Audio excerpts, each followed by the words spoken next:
What in the world does the icy expanse of Greenland have to do with a Nobel Peace Prize? It sounds like a pretty weird setup for a joke, right? Well, in this explainer, we're going to untangle a bizarre and really high-stakes story that connects them in a way you would never, ever expect. It all really kicks off with this stunning statement from then-President Trump, a quote that, you can imagine, sent some serious shockwaves through the diplomatic world. I mean, what could possibly lead to a comment like that? And that brings us right to the heart of the mystery we're exploring today.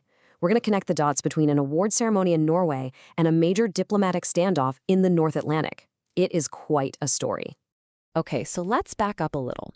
How did this whole thing even begin? Well, it started with a proposal that was bold and, to a lot of people, just completely absurd. The conflict really ignited when President Trump announced he wanted to buy Greenland.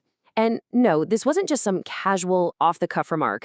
It was a serious proposition that completely ignored Greenland's 300-year history with Denmark, and, you can bet, sent tremors through some of America's oldest and most steadfast alliances.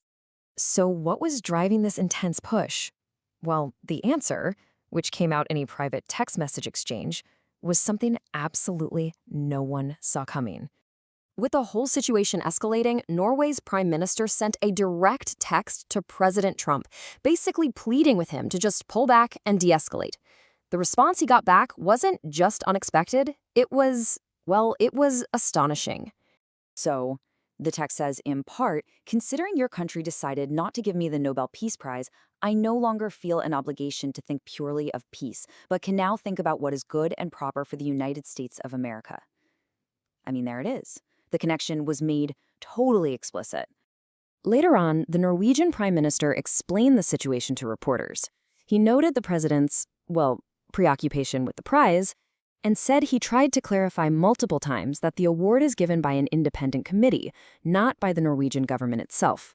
So let's see how this builds, because this very personal grievance is about to trigger a very public and very coordinated international response. The sentiment on the ground in Denmark was, let's just say, it was clear. You had protesters in Copenhagen taking to the streets, repurposing those signature red hats with a brand new slogan, "Make America Go Away." But the pushback wasn't just from protesters. In a really significant move, 8 NATO countries, we're talking France, Germany, the UK, actually moved forces to Greenland. This was a powerful show of support for their fellow member, Denmark. It was a clear message that this kind of pressure was not going to go unchallenged. The response to this show of solidarity? Economic pressure. President Trump threatened to impose new tariffs on those exact same allied nations until a deal for the complete and total purchase of Greenland was on the table. And, this wasn't an empty threat at all. The plan was to start things off with a 10% tariff in February, and then to escalate it dramatically. By June, those tariffs were set to jump to a staggering 25%, putting immense economic pressure on some of America's key allies. Now for the final piece of this puzzle, which you have to admit adds another layer of irony to this whole affair, the announcement of a so-called Board of Peace.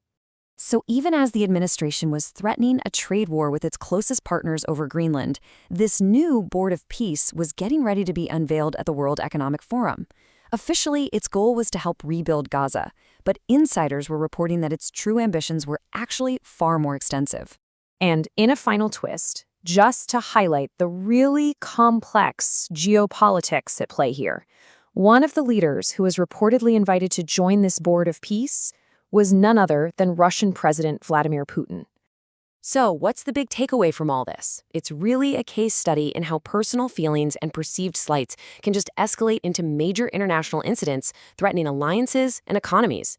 It leaves us with a pretty critical question to think about. When diplomacy gets as personal, who's the one that ultimately pays the price?